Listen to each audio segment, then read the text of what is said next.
नमस्कार। कभी सोचा है कि ये जो जिंदगी हम जी रहे हैं ये असल में एक नाटक की तरह हो सकती है। आज हम एक ऐसी ही बड़ी दिलचस्प सोच पर बात करने वाले हैं।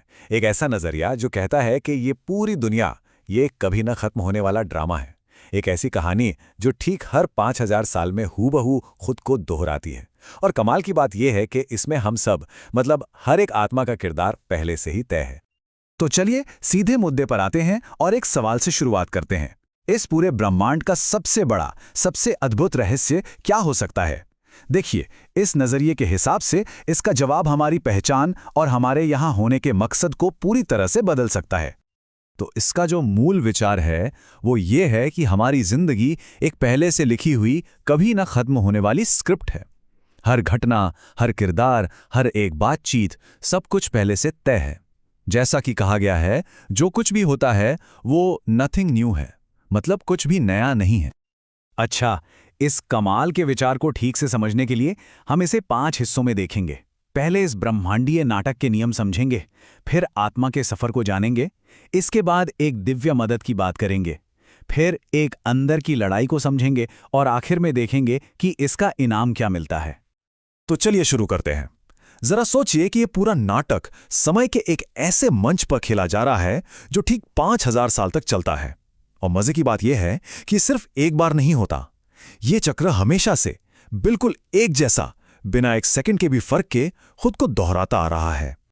तो भाई, इस नाटक के एक्ट्रेस कौन है? वो है आत्मा। सोचिए, एक बहुत ही छोटी, कभी ना खत्म होने वाली रोशनी का एक बिंदु। और सबसे हैरान करने वाली बात यह है कि इसी छोटी सी आत्मा में पूरे 5000 साल के चक्र में होने वाले सभी 84 जन्मों की कहानी, पूरी की पूरी स्क्रिप्ट पहले से ही रिकॉर्डेड है। तो आत्मा का ये सफर होता कैसा है? ये कोई सीधी सादी कहानी नहीं है, बल्कि एक कहानी है जिसमें बुलंदी से गिरावट तक का सफर है। मतलब ये अपनी सबसे अच्छी अवस्था से शुरू होती है और फिर धीरे धीरे अपनी चमक खोती जाती है। और पता है, इस पूरी यात्रा में जन्मों की संख्या भी फिक्स है, ठीक 84। जी हाँ, 84। हर आत्मा इस चक्र में 84 बार शरीर रूपी वस्त्र पहनती है। और हर एक जन्म, समझिए कि उसकी कहानी का एक नया चैप्टर है, एक ऐसा अध्याय जो उसे धीरे धीरे अपनी असली पहचान से और दूर ले जाता है। इस गिरावट को ना 4 पड़ावों में देखा जा सकता है।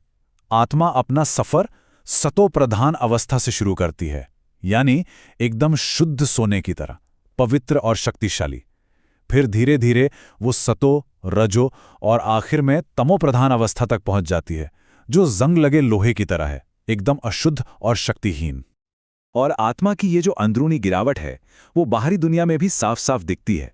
चक्र की शुरुआत में होता है स्वर्ण युग, यानी सतयुग, एक ऐसा स्वर्ग जहां कोई दुख या पाप नहीं है। लेकिन चक्र के अंत तक आते आते यही दुनिया लौह युग यानी कलयुग बन जाती है।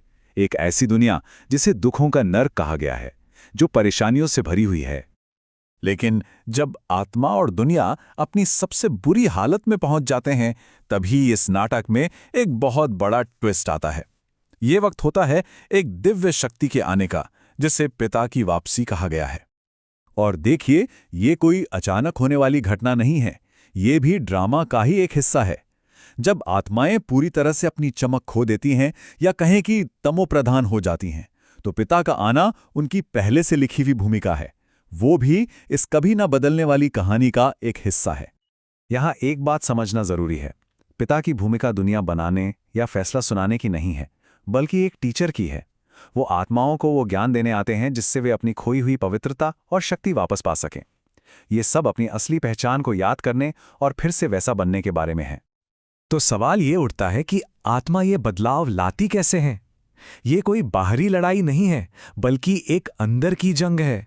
ये एक बहुत ही ताकतवर दुश्मन के खिलाफ लड़ाई है, जिसे माया या रावण कहा गया है। तो ये माया है क्या चीज? ये कोई बाहर की शक्ति नहीं है, बल्कि हमारे अंदर की ही 5 कमजोरियां हैं। यही वो असली दुश्मन है जो हमें ये भुला देते हैं कि हम असल में कौन हैं, और हमें इस शरीर और इस दुनिया के भ्रम में फंसाकर रख देते हैं। ये 5 मुख्य कमजोरियां हैं: काम, क्रोध, लोभ, मोह और अहंकार। असल में यही वो ताकतें हैं जो आत्मा की शक्ति को खत्म कर देती हैं और उसे इस गिरावट के चक्र में फंसाए रखती हैं। माया काम कैसे करती है, इसे एक बहुत ही सुंदर रूपक से समझाया गया है। माया याद का दीवा बुझा देती है। इसका मतलब ये है कि ये कमजोरियां हमारी याददाश्त के दिए को ही बुझा देती हैं, जिससे हम अपनी असली पहचान और पिता को भूल जाते हैं और अंधेरे में भटकने लगते हैं। तो इस माया पर जीत कैसे हासिल करें? रास्ता बहुत सरल बताया गया है, बस 2 कदम। पहला, देही अभिमानी बनना, यानी ये पक्का याद रखना कि मैं ये शरीर नहीं बल्कि एक आत्मा हूं। और दूसरा, सिर्फ एक पिता को याद करना।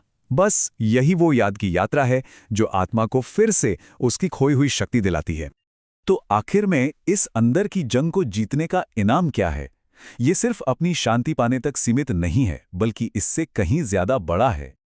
इस बदलाव को समझाने के लिए एक बहुत ही दिलचस्प मिसाल दी गई है।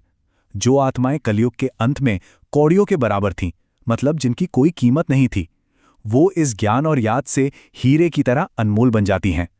ये अपनी कीमत को पूरी तरह से वापस पाने जैसा है।